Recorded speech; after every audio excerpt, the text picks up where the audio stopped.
గారి అబ్బాయి జయంత్ కూడా మంచి స్పార్క్ ఉన్న కుర్రాడు, చిన్నవాడు, మంచి ఎనర్జెటిక్ బాయ్.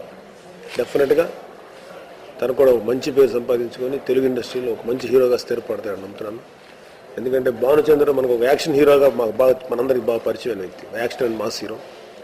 ఖచ్చితంగా ఆడ ఫాదర్ ట్రేడ్స్ అతనిలోనే ఉంటాయి. డెఫినెట్గా అతను కూడా చాలా పెద్ద సక్సెస్ అవుతాడు. సో ఈ సినిమా పెద్ద విజయం సాధించాలని మనస్ఫూర్తి కోరుకుంటున్నాను. అలాగే శ్రీహరి గారు కూడా ముఖ్య భూమికి చేస్తారు. ఇవాళ లేరు, ఆయన ఈ షెడ్యూల్లో, నెక్స్ట్ షెడ్యూల్ నుంచి ఉంటారు. So all the best Subbu and Nagaraj garu. Jayant, thank you very much. Nearly about 5 years తర్వాత మళ్ళీ నా కొడుకుని, అప్పుడు చిన్నతనంలో స్కూల్ ఫినిష్ చేశాక చెడుగుడు అనే సినిమా చేశాడు. ఆ చెడుగుడు అనే సినిమా ఇక్కడ మన సుబ్బు చూసి నన్ను ఒక 1 week తర్వాత నన్ను కలిసి, సార్ మీ అబ్బాయి చాలా బాగున్నాడు, మంచి స్పార్క్ ఉంది, అద్భుతంగా చేశాడు పిక్చర్. ఫస్ట్ పిక్చర్ అయినా కూడా ఫస్ట్ పిక్చర్ 10 సినిమాల అనుభవం అన్నట్టు చేశాడు.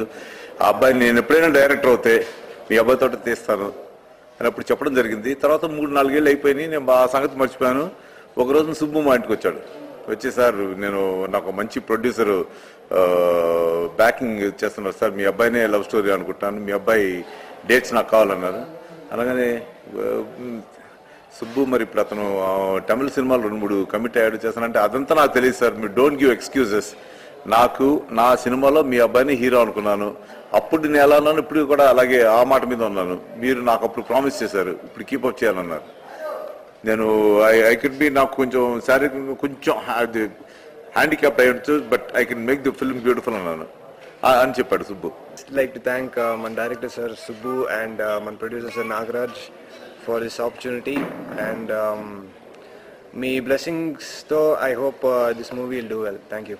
తల్లి ఒడిలో నేర్పించిన ఓనమాలు దిద్దిన కళామ తల్లికి పాదాభివందనం చేసుకుంటూ, నన్ను ఇక్కడ ప్రతి ఒక్క గురువు డైరెక్టర్గా ప్రతి డైరెక్టర్ నన్ను ఆశీర్వదించి నేను పనిచేసిన ప్రతి డైరెక్టర్ ప్రతి ప్రొడ్యూసర్ దీవెనలతో నేను మీ ముందుకు రావడం జరిగింది. మొట్టమొదటిసారిగా నేను రుణపడిన వ్యక్తి ఎవరు అంటే నాగరాజు గారు. నన్ను నమ్మి 2-3 కోట్ల సినిమా పెట్టడానికి ముందుకొచ్చి ఒక భుజం తట్టు ప్రోత్సహించిన తర్వాత నా అన్న శ్రీహరి కథ విని ఏం మాట్లాడకుండా వెంటనే గ్రీన్ సిగ్నల్ ఇచ్చి చేసుకున్నాడు.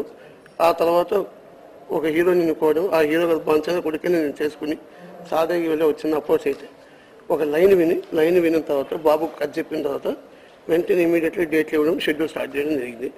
వీటికన్నిటికీ ప్రాసెస్ చేయడానికి కారణం నాగరాజ్ గారు, డైరెక్టర్. ఆయన లేకపోతే ఈ కథ మూవ్ అయ్యేదే కాదు. మా ఫాదర్ ఎంతో నాకు భానుచంద్ర గారు కూడా అంతే విని నన్ను పెద్ద కొడుకుగా దీవిచ్చి మీ ముందుకు తీసుకుని వచ్చారు. అలాగే నాగేంద్ర బాబు గారు, నేను 6 ఏళ్ళ పరిచయంగా ఫస్ట్ నేను చెప్పినప్పుడు నువ్వేం డైరెక్టర్ చేస్తావయ్యా, నువ్వు అసిస్టెంట్గానే బతికి జీవితంతో ఫీడ్బ్యాక్ వస్తుంది అని. అలా నాగేంద్ర బాబు, అలాంటి నాగేంద్ర బాబే ఇవాళ నన్ను భుజం తట్టి నేను చెప్పింది తప్పు అని నిన్న వెళ్ళేటప్పుడు ఒక మాట చెప్పి నన్ను దీవిచ్చి నా తండ్రికి ఫోన్ చేసి 5 ఏళ్ళ ముందు మీకు ఒక మాట చెప్పాను మీ అబ్బాయిని ఫీడ్బ్యాక్ కోసం అని చెప్పి, కాదు ఇలాంటి కొడుకు కన్నావయ్యా ఎప్పటికీ మంచి డైరెక్టర్ అవుతావు అని చెప్పి వాళ్ళని కూడా దీవి